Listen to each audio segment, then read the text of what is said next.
Now, organisers say it's a tradition that goes back generations. A festival in southern China is devoted to feasting on dog meat. But in recent years, the festival has become increasingly contentious, with animal rights supporters doing their best to disrupt it. Anna Coren tells us more in a report that we must warn you does contain some disturbing scenes.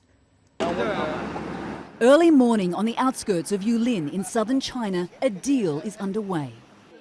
A dozen dogs crammed into cages are about to be sold for slaughter. But before money is exchanged, animal rights activists ambush the meeting.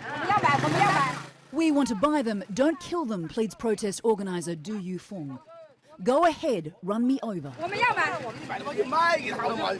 This is the fourth year Du and her volunteers have come to Yulin to protest against the city's annual dog meat festival. I'm not going to sell them to you, yells the dog meat trader. I don't care how much money you give me.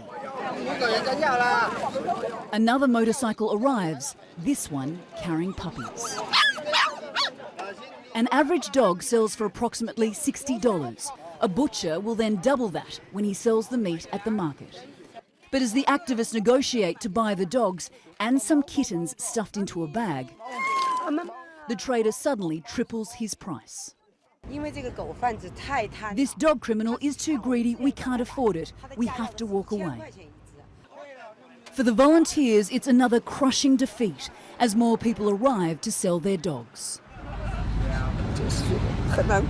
My heart hurts, cries this activist. I'm really sad that we couldn't save them.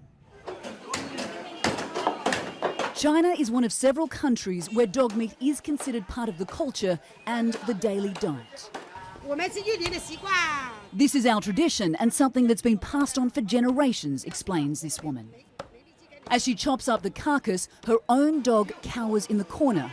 She assures us he's not on the menu.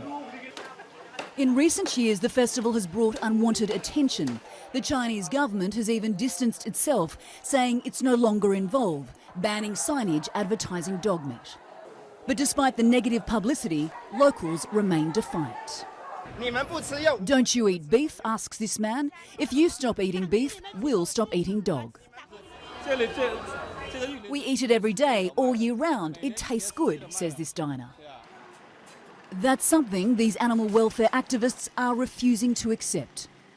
So far, they've rescued over 400 dogs, some still wearing collars, a sign they were once someone's pet.